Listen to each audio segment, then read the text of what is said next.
David has already named his enemies and brought his cry to God. Now he builds his case. Verses 3 through 5 function as David's argument before the divine court. He is not just venting emotions. David is presenting evidence. He lays out the injustice with precision and then calls God to act on the basis of his own character and covenant. For lo, they lie in wait for my soul. The mighty are gathered against me, not for my transgression, nor for my sin, O Lord. Psalm 59, verse 3. The word lo signals David pointing out something visible and undeniable. Look at this. Men lie in wait for my soul. They are not waiting to arrest him or to bring him before a judge. They wait to end his life. The phrase lie in wait describes the posture of a hunter crouching in concealment, patient and deliberate, watching for the moment to strike. David adds, "The mighty are gathered against me." These are not common criminals. They carry Saul's authority. Power has been turned against an innocent man.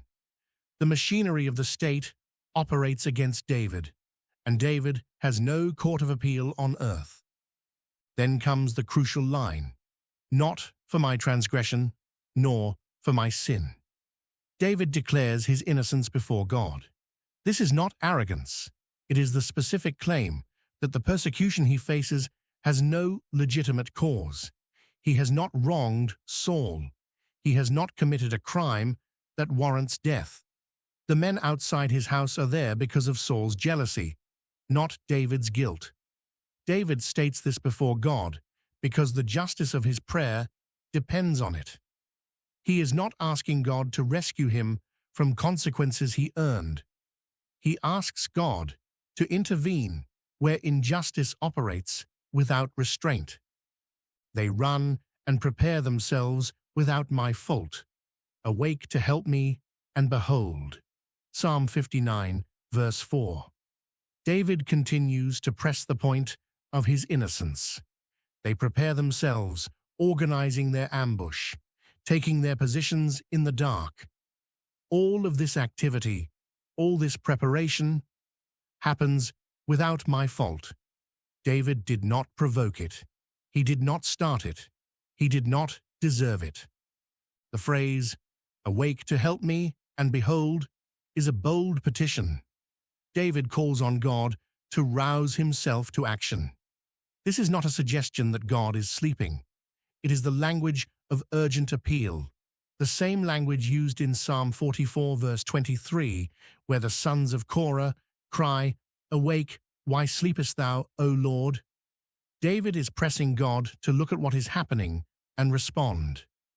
Behold means look at this and act on what you see.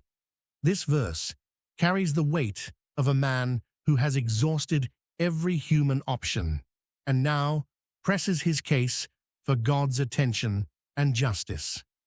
Thou, therefore, O Lord God of hosts, the God of Israel, awake to visit all the heathen. Be not merciful to any wicked transgressors. Selah. Psalm 59, verse 5. David addresses God with the fullest title available to him. Lord God of hosts names God as the commander of all heavenly armies. The God of Israel names him as the covenant God who has bound himself to his people. David stacks these titles with purpose. He reaffirms who God is. Awake to visit all the heathen calls for God to act in judgment. The word visit, in this context, carries the force of divine inspection, followed by action. God visits in wrath or in mercy, and here David calls for wrath against those who operate as enemies of God's purposes. The command, "Be not merciful to any wicked transgressors," is not a request for cruelty. It is a request for justice without compromise. The Selah instructs the reader to stop and pay attention to the full force of what David has prayed.